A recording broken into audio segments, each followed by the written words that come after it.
अस्सलाम वालेकुम। वालेकुम सलाम। कैसी हैं आप? ठीक ठाक। अच्छा, मुझे बताइएगा, आपको 2000 केस की मालूमात है? जी हैं बिल्कुल। अच्छा, मुझे बताइए किसको सपोर्ट कर रही हैं, क्या मामला है, किस नज़र से इस केस को देख रही हैं आप? ऑब्वियसली 2000 को तो बिल्कुल सपोर्ट नहीं कर रहे हैं, हम उसके पेरेंट्स को ही सपोर्ट कर रहे हैं और केस को हम इस नज़र से देख रहे हैं कि इंतहाई वैसे बचकाना, वो बचकाना हरकत ही है, इमेच्योर लड़की है, उसने हरकत ये कर दी है। लेकिन जहाँ तक मुझे लगता है उसको वर्गलाया गया है। जो उसका हस्बैंड ज़हीर है, जो कि किसी साइड से उसका हस्बैंड नहीं लगता है, काका चूचा सा लगता है। वो बड़ा आया है, वो कहता है कि मैं 80,000 रुपया कमाता हूँ। 80,000 रुपया जो है हम नहीं कमा रहे हैं आजकल, तो वो किधर से 80,000 रुपया कमा लेता है। दूसरी बात ये है कि अब सुनने में आया है कि उसको भेज दिया गया चाइल्ड प्रोटेक्शन ब्यूरो में और ज़हीर जो है वो फ़रार हो गया है। ये सारा कुछ जो है ना प्लांटेड किया गया था। वो उसको बार बार ये ख़ुदकुशी पे उकसा रहे थे कि ख़ुदकुशी करे और सारा इल्ज़ाम उस पर ही आए कि इस तरह हुआ तो उसने ख़ुदकुशी कर लिया। ये उसके पेरेंट्स को मैं सलाम करती हूँ, ख़ासतौर पर उसके वालिद साहब को मैं सलाम करती हूँ, जो इतना कुछ बर्दाश्त करके भी वो हटे नहीं है। उन्होंने कहा कि नहीं, मेरी बेटी जो है वो साफ़ है, वो जो है वो छोटी है, वो बचकाना हरकत कर गई है, लेकिन मैं उसका साथ नहीं छोड़ूंगा। ये किडनैपिंग का केस है और मैं ये केस बना के छोड़ूंगा। और वो जीत गए हैं, आज सच्चाई जीत गई है, इस बात की हमें बहुत खुशी है। अच्छा, मुझे बताइएगा कि ज़हीर को आप क्या पैगाम देंगे?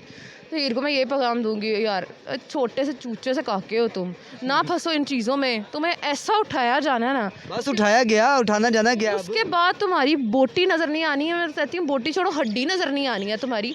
जितने तुम हो उतनी ही हरकतें करो, इतना ऊंचा उड़ उड़ के हरकतें करने की ज़रूरत नहीं है। यहाँ पे हमारी जो इंटेलिजेंस एजेंसीज़ है ना, आप उनके सामने ज़ीरो हो, अभी 0 पॉइंट से भी नीचे ही हो, ठीक है। वो आपको ऐसा कहीं डालेंगी ना जाके किसी तय खाने में किसी कुकड़ी के बच्चे, तो तुमने नज़र नहीं आना। फिर तुम ठीक रहोगे, फिर खुश रहोगे, फिर वाह करते फिरना उधर 2000 जैसे बच्चे। मेरी राय यही है। दूसरी बात ये है कि वो कहते हैं लड़की भाग के आई है, ये है वो है। भाई सारी चीज़ें मुझे नहीं लगता ऐसे, क्योंकि देखें जिस वकील को उन्होंने हायर किया है वो वकील 1 लाख रुपया उनसे ले रहा है। 1 लाख रुपया ज़हीर ने बाकायदा वकील के मुंह की बातें हैं ना कि उसने 1 लाख रुपया मेरे जो टेबल पे रखा निकाल के, जब मैंने उसे कहा कि मैं ऐसे केसेस नहीं लेता हूँ तो 1 लाख रुपए में लेता हूँ, तो इतने पैसे। उसके बाद टैक्सी पे आई है, एक प्राइवेट टैक्सी में 2000 आई हैं, लाहौर पहुँचे हैं। कराची से लाहौर का किराया वैसे ही इतना है, बाय ट्रेन आ जाएँ बाय बस आ जाएँ तो आप देख लें टैक्सी का कितना होगा। तो आई थिंक सो कि ये चीज़ें कुछ वो कहते हैं कि लड़के की फैमिली को नहीं पता था, तो लड़का अकेला तो इतने पैसे नहीं दे सकता।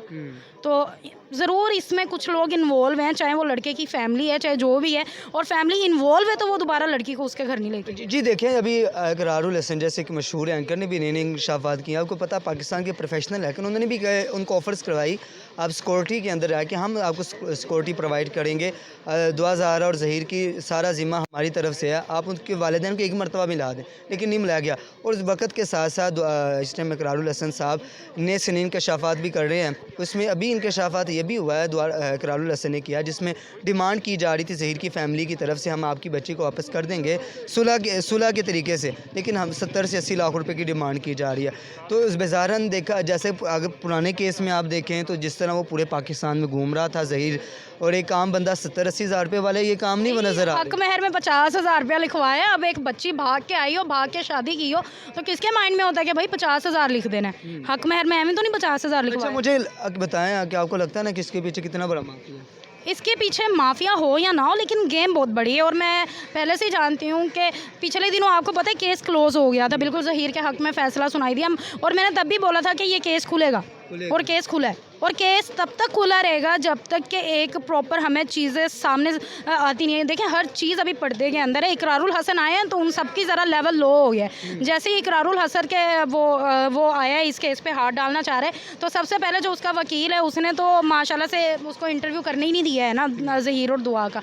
और हम देख सकते हैं जितने भी अच्छे वो जो सच्चे एंकर्स या यूट्यूबर्स हैं उनको वहाँ तक नहीं जाने दिया जा रहा। बस 2-4 जो पता है कि उसके हक में है स्टार्ट से और उसके हक में बोलेंगे वही बोल रहे हैं। जो उनके हक में बात करें उनको इंटरव्यू भी मिल रहा है ना साथ। नहीं मिल रहा है। तो अच्छा, मुझे कहें कि आप इस टाइम किसकी फैमिली को के साथ ज़्यादा सपोर्ट वगैरह कर रहे हैं? मैं इस वक्त पेरेंट्स के साथ हूँ दुआ के, क्योंकि वो लोग वाकई सच्चे हैं। वालिदैन का हक बनता है कि अगर उनकी बच्ची भाग भी गई है तो उनकी बच्ची दोबारा वापस तो आए उनके पास। तो ये उनकी सबसे बड़ी गलती है और मैं उनके साथ हूँ। आखिर में डॉक्टर ज़हीर को, नामी ग्रामी डॉक्टर ज़हीर साहब को आप कोई पैगाम देना चाहें तो? बेटा बाज आ जा, इतना सा है तू, यही कहना चाहूँगी। वालेकुम अस्सलाम। कैसे हैं भाई आप? अल्हम्दुलिल्लाह, आप कैसे हैं? अल्हम्दुलिल्लाह हम भी ठीक हैं। अच्छा भाई, 2000 केस का आपको पता है? बिल्कुल पता है अच्छा, आप किस नज़र से इसको देख रहे हैं, कैसे देख रहे हैं आप? यार, उस केस का किसको नहीं पता।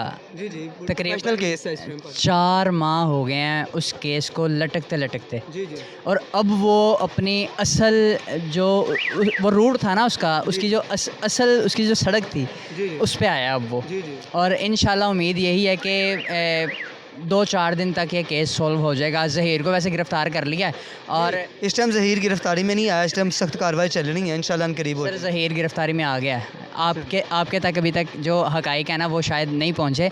ज़हीर गिरफ़्तारी में आ गया हुआ है, ज़हीर को गिरफ़्तार कर लिया है। दुआ ज़हरा को दारुल अमान में शिफ्ट कर दिया गया है। दुआ ज़हरा ने कहा है कि मेरे अपने शौहर के साथ रिलेशन कुछ अच्छे नहीं थे, यानी कि खुशगवार नहीं थे, तो उसने अपने शौहर के साथ जाने से भी इनकार कर दिया और अपने वालिदैन के पास जाने से भी इनकार कर दिया। लेकिन जिस तरह ज़हीर ने और उसके पूरे गैंग ने दुआ ज़हरा का जो जहन है उसको झंगड़ा है ना और डैमेज किया है, और उस पे जो उसने असरात मुरतब हुए हैं वो बहुत नाजुक और बहुत, मैं कहता हूँ, खटन है। और वो ये आप देखें कि कोई भी छोटी बच्ची है, उससे आप जिस तरह बात करेंगे, जिस तरह वर्गलाएंगे, वो आपकी बातों में आ जाएगी।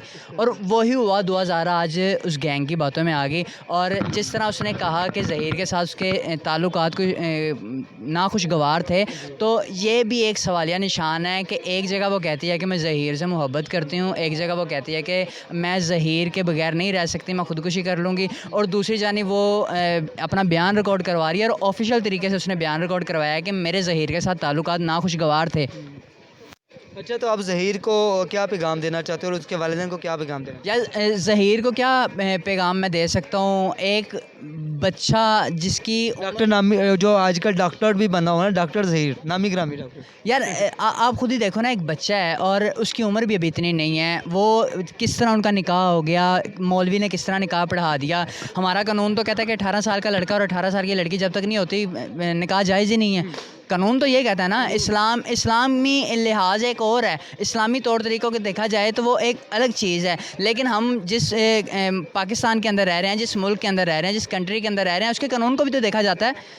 बिल्कुल राइट। और ये शादी निकाह तो अलग चीज़ है ना, माशाल्लाह बिल्कुल राइट है, लेकिन साफ साफ इसको नज़र आ रहा है, जैसे इकरारुल हसन ने भी इंकशाफात किए हैं कि ये वही माफिया है जो बच्चों को एक वर्गला के लेकर आते हैं, शादी का झांसा देते, बाद में बेच देते हैं, जिसम फरोशी के काम में लगाए। बिल्कुल ऐसे ही है। इकरार भाई ने बिल्कुल दुरुस्त कहा है। इकरार भाई, मैं कहता हूँ कि वो बंदा ना, जब तक उसे इंकशाफ वो तब भी करता है जब तक उसके पास कोई ठोस सबूत होते हैं, इसके अलावा वो इंकशाफात नहीं करता। और जब जैसे उसने केस के बारे में आके इंकशाफात किए हैं, ये भी एक सवालिया निशान है कि इकरारुल हसन इस केस को किस नज़र से देख रहे थे। कोई 3-4 माह तो गुजर चुके इस केस को, अभी तक वो क्यों नहीं बोले? अब हफ़्ता पहले उन्हें क्यों याद आया कि यार इस केस पे बोलना चाहिए?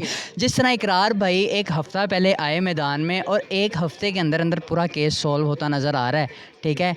और सलूट है इकरार भाई को जिस तरह उन्होंने इस केस को देखा, और सलूट है दुआ ज़हरा के वालिदैन को जिन्होंने अपनी तो इज़्ज़त उन्होंने नीलाम कर दी, लेकिन अपनी बेटी की इज़्ज़त बचा ली, अपनी बेटी को उन्होंने फ़रोख्त होने जी। तो नाज़रीन, आज हमने लोगों से बात की दुआ ज़हरा केस के मामले पर। लोगों ने दुआ ज़हरा केस के मामले में ज़हीर की अच्छी खासी क्लास लगाई और आपने और भी बातें सुनी आवाम की। नाज़रीन, अगर आपको ये वीडियो अच्छी लगी, इसको लाइक करें, शेयर करें, कमेंट करें। इसी के साथ हमें इजाज़त दीजिए। अल्लाह हाफ़िज़। हम आपको अगली नई वीडियो में मिलेंगे।